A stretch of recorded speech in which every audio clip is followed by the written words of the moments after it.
अस्सलामुअलैकुम वरहमतुल्लाहि वबरकातुहू। Learn Quran translation में खुश आमदीद। आज सबक नंबर 15 पढ़ेंगे। सबक नंबर 15 में 2 पॉइंट्स हैं। स्क्रू को देख के आप समझ रहे होंगे कि कुरान के तर्जुमे में इसका क्या काम है। जैसा कि आप सबको मालूम है कि ये लेसन आपको कुछ पॉइंट्स और ऐसे ट्रिक्स बताता है जिसके थ्रू आप तर्जुमा ख़ुद करने के काबिल हो जाते हैं। कुरान मजीद में आपने बहुत जगहों पे पढ़ा है, कुछ अहकामात दिए गए हैं, कुछ ममनुआत दिए गए हैं, यानी कुछ हुक्म दिए गए हैं कि ये काम करने हैं और कुछ चीज़ों से मना किया गया है। तो आज हमें ये 2 पॉइंट्स बताएंगे कि हमने कौन से काम करने हैं और कौन से काम नहीं करने। उनमें सबसे पहले हम आज स्क्रू के बारे में पढ़ेंगे, यानी वो काम जिनका हमें हुक्म दिया गया है। अवामिर यानी अमर से है। अमर उर्दू में भी इस्तेमाल होता है, किसी काम को कहते हैं। अमर की जमा अवामिर है और हुक्म की जमा अहकामात है। सबसे पहले इसके तलफ़ुज़ पर गौर करें, यानी प्रोनाउंसिएशन। इसको पढ़ना कैसे है? Screw, screw. अब इसकी निशानियाँ देख लेते हैं। इसके दूसरे और आखिरी हर्फ पर जज़म रहेगी। मायने होंगे कर या करो। अब देखें, आपके सामने जितने भी लफ्ज़ लिखे हुए हैं ये स्क्रू के पैटर्न पर हैं। पैटर्न से मुराद प्रोनाउंसिएशन उनकी एक ही है। अगर मैं आपको मज़ीद आसान अल्फाज में समझाऊं तो ये राइमिंग वर्ड्स हैं।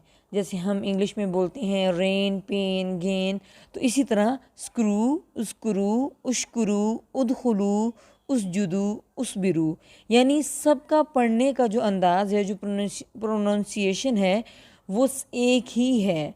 और वो क्यों एक ही है? जिस तरह हम स्क्रू बोलते हैं तो स्क्रू बोलते वक्त जिस लफ्ज़ पे ज़बर ज़ेर पेश होगी, जिस पे जज़म होगी, तो इन लफ्ज़ों पे भी वहीं पे ज़बर ज़ेर पेश, ज़बर ज़ेर तो थोड़ी बहुत चेंज हो सकती है, लेकिन जज़म जो है वो उसी जगह पे आएगी, यानी दूसरे और आखिरी हर्फ पर जज़म हमेशा रहेगी। तो इसका जो प्रोनाउंसिएशन है और वो एक ही रहेगा। स्क्रू और बाकी जितने भी कुरान पाक में लफ्ज़ हैं जो इस पैटर्न पे हैं, वो सब इसी पैटर्न पे आएंगे और उनका मतलब भी यही होगा, यानी इनमें हुक्म दिया जा रहा है।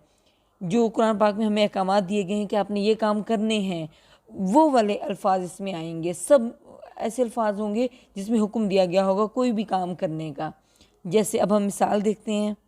मिसाल बहुत आसान है। जिस लफ्ज़ के बाद वाव अलिफ होगा वो प्लूरल में होगा और उसका मायने करो में होगा, और जिसके आगे वाव अलिफ नहीं होगा, मतलब सिंपल वर्ड होंगे, जैसे उज़कुर है, उस्जुद, उश्कुर, या इसी तरह के अंजिल, उसमें होगा कर आएगा, या कर आएगा, या ऐसी बात हम बोलेंगे जिसमें हम हुक्म दे रहे होंगे। जैसे हम किसी से कहते हैं उठ, तो हम उसे कह रहे हैं, हम उसे कुछ काम करने को कह रहे हैं। पढ़, देख वगैरह। अब उज़कुरू याद करो, उग़सिलू धो लो, उक़्तुलू कत्ल करो, उश्कुरू शुक्र करो, उसजुदू सजदा करो, उदखुलू दाखिल हो। अब आप सब में देख रहे हैं सबका जो प्रोनाउंसिएशन है वो सेम है। आगे देखते हैं अब सिंगुलर और प्लूरल के साथ। इग़फिर माफ़ कर, इरहम रहम कर, उज़कुर याद कर, आंजिल नाजिल कर, उसजुद सजदा कर, यानी हुक्म दिया जा रहा है। अब फिर आपके सामने वही वर्ड हैं, आप इनकी ख़ुद भी प्रैक्टिस कर सकते हैं। नीचे आपके सामने तर्जुमा जो है वो लिखा हुआ है।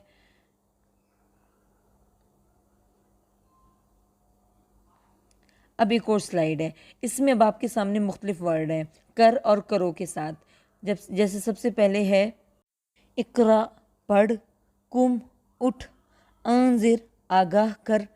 आपने सिर्फ आगाह नहीं कह देना, यानी आपने उसका तर्जुमा ऐसे करना है कि अगले को समझ आ जाए कि उसको कोई हुक्म दिया जा रहा है, कुछ कहा जा रहा है।